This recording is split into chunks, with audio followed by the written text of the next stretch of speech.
projects. Thank you very much. Hello, everyone. I'm presenting in behalf of Professor Jean-François Caron from the École des Ponts et Laboratoire Navier, Dr. Nicolas Ducoulombier from XtreeE and École des Ponts, Victor de Bono, and Dr. Romain Mesnil. This project about reinventing concrete 3D, reinforcing reinforced concrete started at the Navier laboratory and is now a joint project between Navier and XtreeE. Let me say a few words about digital construction at École des Ponts Paris Tech. So we are a network. We have a network of societies. So some of us are more into material and structure, such as Laboratoire Navier. Others, like Al Robotics, are more into robotics. Informatics laboratory, Gaspard Monge, more into machine vision and IA. And we all gather at the built-in technological platform, where we are developing digitized and robotized process for construction, including thermoplastic 3D printing, wood machining, etc.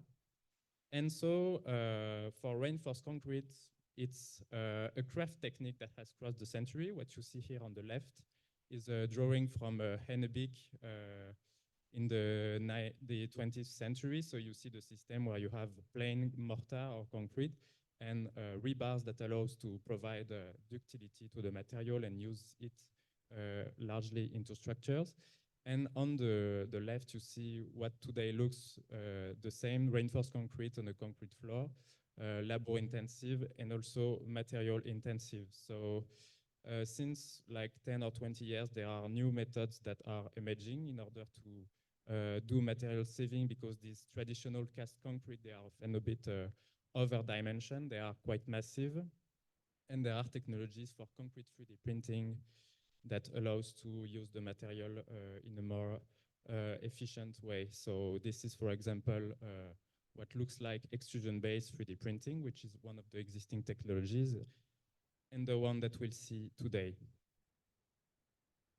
But the question is, like, to use this material in structure, how can you reinforce it? You can directly print reinforced concrete with this example from Classen et al., where they do extrude, they propose the concept of extruding concrete and then welding and assembling armatures in front of this. You can also imagine nailing, stapling, and unrolling reinforcement directly into printed laces. And you have other approaches that are more related to the composite manufacturing that propose to integrate directly fibers in the material. You have the MCF process where you do pull mechanically the fibers in between the layer interface, and our proposal, Flow-Based Fultrusion, which is passive. It doesn't require additional motorization. It's just the flow of the mortar that is pulling the fibers. So a quick look on what just extrusion-based concrete 3D printing work at our facilities. At the beginning, you are very flowable mortar in the printing head you see here. Then an accelerator additive is added so that at the output, you have a really thickened and printable mortar that you can stack on layers. And the flow-based Fultrusion process leverage this phase change by allowing to, at the beginning, impregnate the fibers while the mortar is quite flowable, and then to pull it once the mortar inside the head has reached sufficient yield stress so that it can actually pull the fibers. Here's a working example of the project at the XtreeE facilities. So what you see here is a detail of the print head. You see the insertion of 5 or 6 carbon fibers inside the strand, and you see the resulting structure that is printed with a good stacking of layers. And so this is a view of the system. You see that the carbon fibers are well dispersed around the printed material, making it a composite material. And you also see that it changed a bit the game for the printability, because you are able to reach larger overhangs, or at least overhangs that you could not do with just the plain material, because you have these fibers that allows for tensile strength while the material is printed. You may ask also now how this could fit for reinforcement. We have proceeded mechanical testing of printed specimen, and we've done a bending test, as you see here, on small samples, and also tensile test on directly printed laces that we have prepared a bit for such a test procedure. If you don't reinforce the material, if there's no fiber in it, you see that it is brittle. You have a single crack that appears here, and the material fails in a dramatic way. But now let's add 3% reinforcement. Here it's glass reinforcement. So we see with digital image correlation that we have progressive multi-cracking once we have finished reaching the elastic range.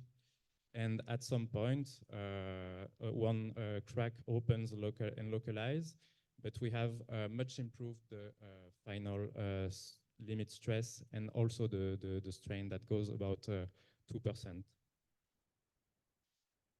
So the conclusion now is that we have presented a method to reinforce the printed mortar with this flow-based Fultrusion technology. We have seen the mechanical performance. You see that now it's really ductile material. We are able to have good ductility. And there are some outlooks. So we would like, for example, to leverage this fact that the material is unidirectionally reinforced to do, for example, truss structure, because this kind of structure, they have like normal stresses mainly. And so that makes sense with the fact that the fibers are aligned in the lace direction. And also we could think about longitudinal reinforcement of beams, multiply structure. And for the limitations, for now we are limited about 3 to 5% reinforcement rate. So that's kind of the same rate we have with the reinforced concrete, but also a big difference we have is that with reinforced concrete, you often have a higher yield limit, and that allows you to have a better post-cracking stiffness when you have a beam, for example. So that is one of the points of work we have now to continue. Thank you very much.